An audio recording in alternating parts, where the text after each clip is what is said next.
Hey everybody, it's your girl Nell, and welcome to Simply Nell's Tiny Studio. I am Nell, and thank you so much for hanging out with me this beautiful, beautiful afternoon.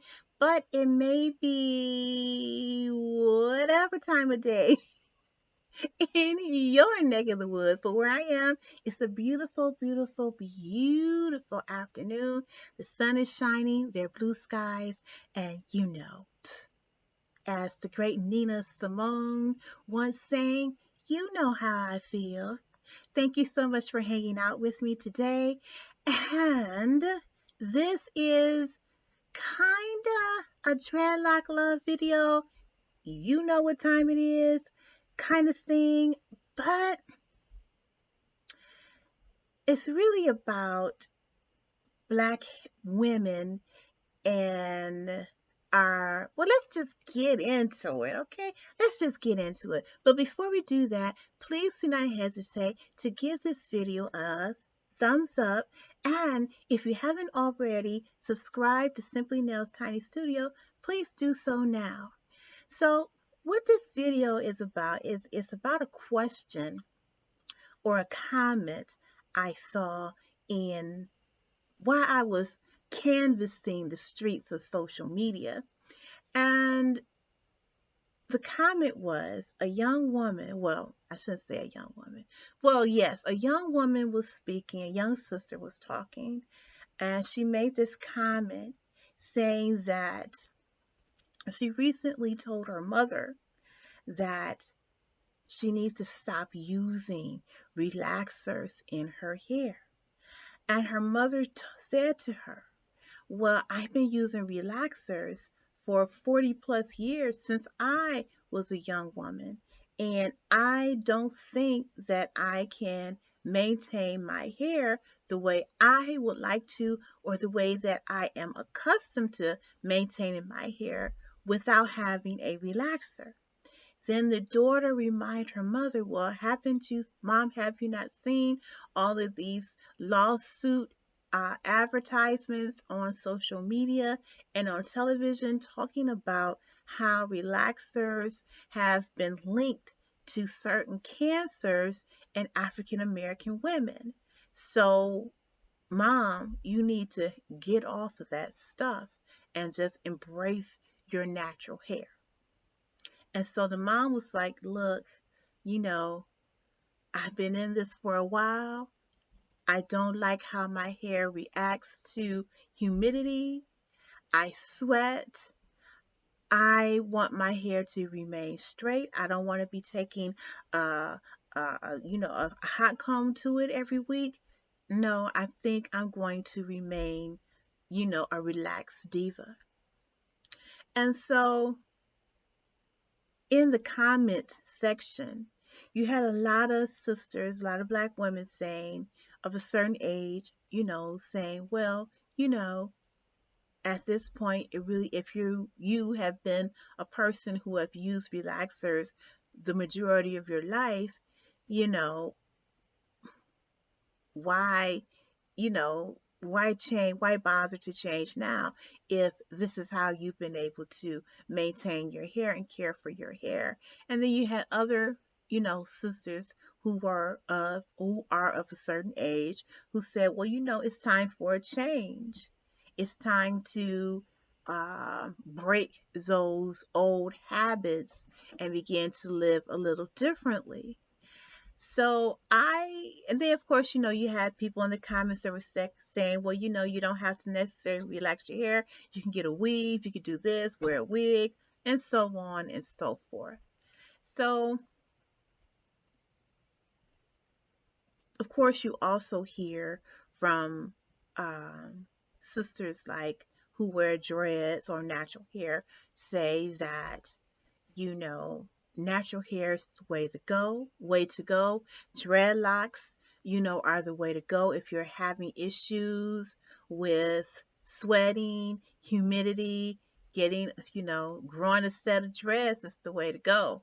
That's how you are able to combat um, the environmental issues and situations that happens to us as Black women or African American women with our type of hair texture and pattern. And I used to be the person on the internet who would comment and say, everybody should grow dreads. Throw that creamy crack in the trash. Get rid of it. Stop using relaxers on your hair. Everybody should do dreadlocks. Or at best, just get rid of the hot comb and wear your hair in its natural state. Wear a teeny tiny fro, wear an afro. Any of those things are fine as long as you're not using relaxers, because relaxers are bad. They are, in fact, killers. Studies have shown that they are linked to all kinds of cancers that are found. They're also linked to fibroids. There have been studies that have shown that relaxers are linked to brain cancer, like breast cancer, uterine cancers. So when you know those things, you do better, right? That was me. That was my fanaticism about Black women and natural hair. And I have known for years about the link and the studies about using relaxers on our hair, and that it is detrimental and dangerous to us, especially us as Black women. And these companies, they know. Okay, corporate America knows that these products are very, very toxic and dangerous to Black women. But there's a thing called supply and demand. So if consumers are demanding relaxers, or creamy crack, as I used to call it, if we're demanding these dangerous products for our hair, then the manufacturers or corporate America will continue to sell them and market them to us. Right? Right. However, what is the solution? Because when the mom replied to her daughter saying that, I don't want to have to use a hot comb every week or every day. I don't want to, I don't want to, I hate it when my hair sweats out or when the humidity gets to it and it shrinks up on me. I want, that's what a relaxer is for. It keeps my hair at a certain consistency all the time. And that's what I need. And these are the things that we as Black women, what we go through as far as our hair is concerned. Because we have become accustomed to a certain type of look or aesthetic on our heads due to the fact that we live in westernized society. Or I should say, the influence of westernized society that has put us into the mindset where we have to conform or look like our white female counterparts. Even in Africa, you see women relaxing their hair. You see them wearing weaves and wigs and things of that nature that has that straightened appeal to it. And when the daughter was talking to the mom and suggesting that the mom leave the relaxer alone and try something new, I understood the mother, and I understood her response and her argument to continue to use relaxers. And I understood the daughter, and I understood her concern. I also understood the comments that was being made on this topic, because people who are are natural nistas like myself, we have a certain opinion about wearing our natural hair. And not speaking for them, but speaking for myself, I have always been a sister who took breaks in between relaxing my hair and just letting my hair be natural. And I enjoyed it. I loved it. But the main reason why I wore a relaxer was because in the summertime, it gets hot. The humidity is really, really bad, and I sweat.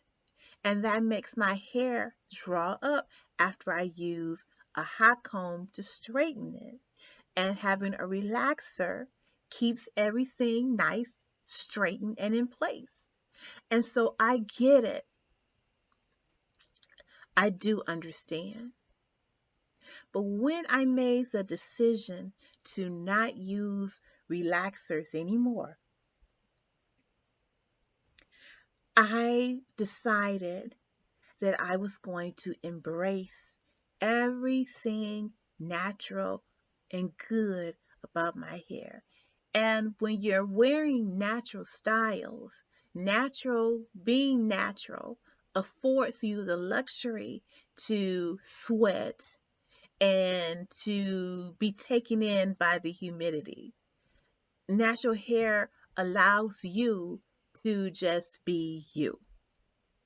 And when you become natural, you have to give yourself some room to be able to accept that this is going to be part of your journey. Now, it's not an easy one, it's a difficult one because you have to get used to loving your hair in its natural state. You have to get used to that. And a lot of people, a lot of us African American women, we have not grown up loving our hair. We were never taught, some of us, to love our hair in its natural state. Some of us were not taught that. Some of us were not really taught how to maintain our hair in its natural state.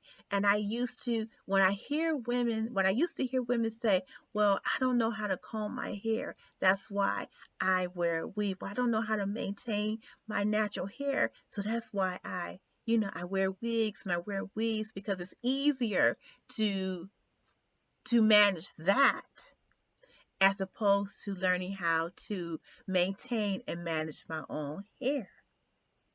And this is because mothers, Black women, mothers, we have really stopped teaching our daughters how to love on their total selves, the total essence of their bodies. We have stopped really talking about that. Yes, we talk about loving your body itself, but we have really stopped, or the aesthetic of your body, but we have really stopped talking about that here, this, the hair that grows out of your body. We really don't talk about that. We really don't teach our daughters how to style and maintain and care for their hair. We used to have rituals around our hair care in the home. But we stopped doing that because a lot of mothers today are not, they're not wearing their hair in its natural state. And so their children are growing up not knowing how, or not having that rites of passage passed on to them when it comes to managing and loving on their hair in its natural state. But can I expect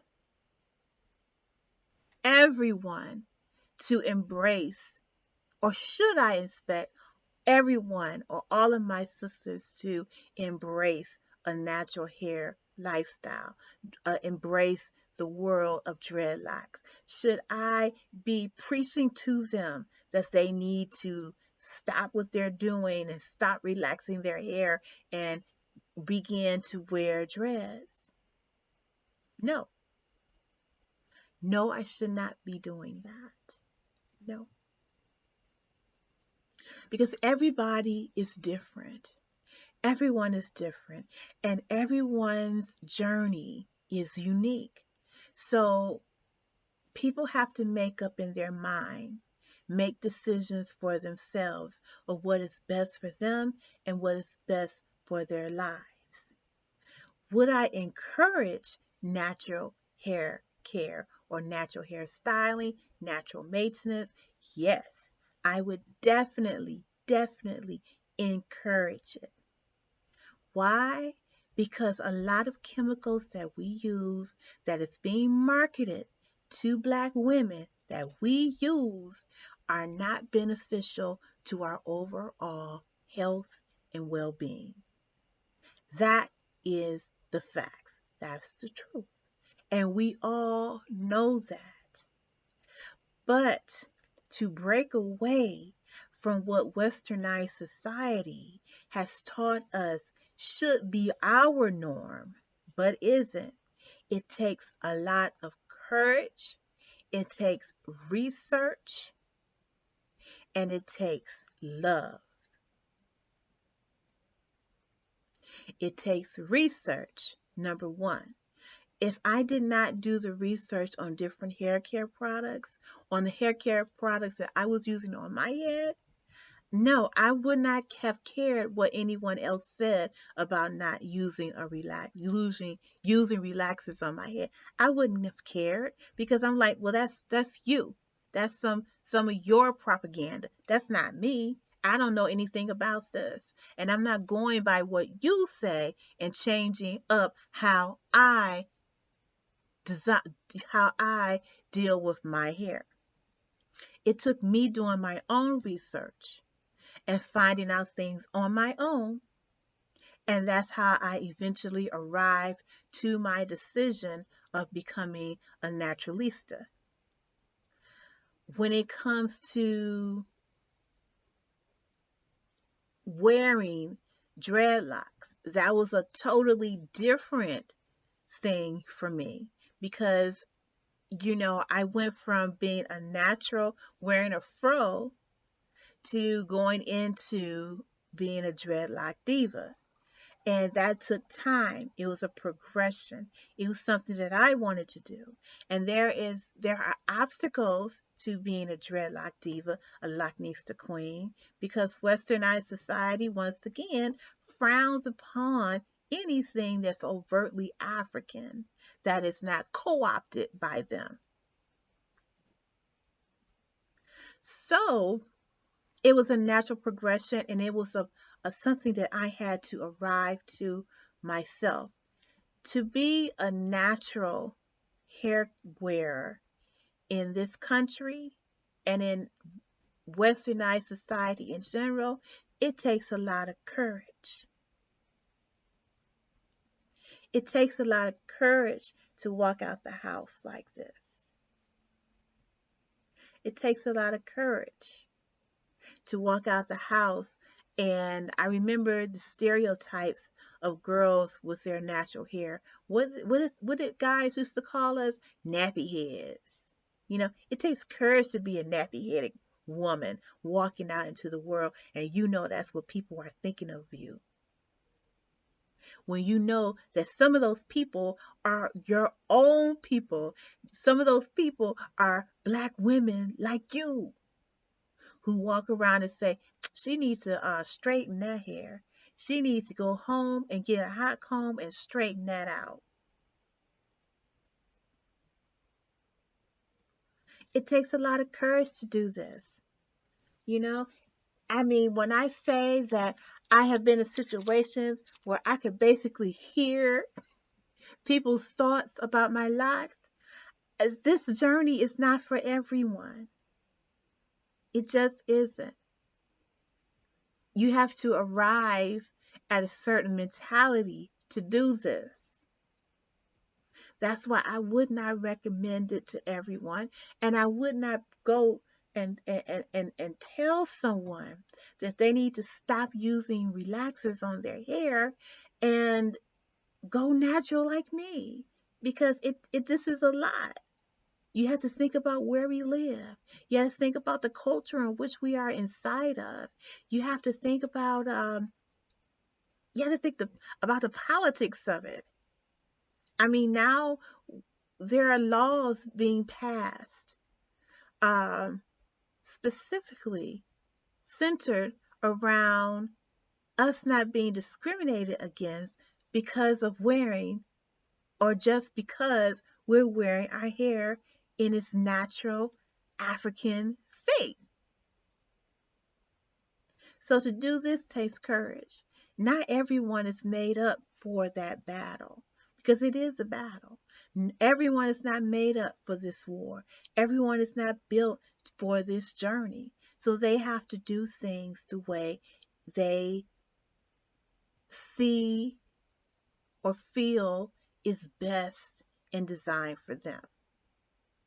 And of course, it's okay to encourage people to stop using relaxers because at the end of the day, you know that relaxers are definitely bad for us. And if we don't take charge of our own bodies, we cannot expect anyone else to take up that job for us. We have to be our own advocate. So if someone was to ask me, how would I talk to someone about ceasing the use of relaxers on or on a loved one's hair? And you know what I would say? I would present information to them and I would encourage them.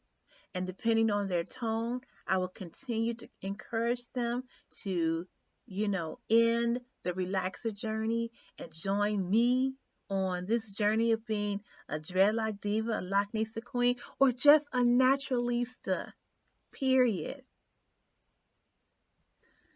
I would just go by how that person feels and reacts to what I say. And then I would give them different solutions to the issues that they may have as far as hair shrinking during hair shrinkage due to humidity or sweating. I would suggest different things. What I would suggest is afros. I would suggest naturals. I would suggest braids. I would suggest twisty locks. It's so many things that you can do with your natural hair. I would suggest natural hair websites. I would suggest YouTube videos that show you how to style and care for natural hair. I would suggest those things. But I would never preach to someone about becoming a dreadlock diva or a Loch Nessa queen. I would not do that because it's still up to them. And as I said before, it takes a lot of courage to hop on this train of dreadlock goodness. It takes a lot. It's not for the faint at heart. It really isn't. And just give people time. I believe that when you really give people time and you give them the information, what they do with it, once they receive it and they read it and it's in them, they're going to be forced to make a decision. And either way, it's their choice. So thank you so much for watching. Thank you for hanging out with me here in the tiny studio #1. Thank you so much for subscribing, and thank you in advance for, give me those thumbs up. I really appreciate it. And if you have any questions or comments about this video or other videos, please do not hesitate to drop down in the comment section and we can talk about this some more, and maybe you can share with us the journey that you have had becoming a naturalista or a dreadlock diva like myself.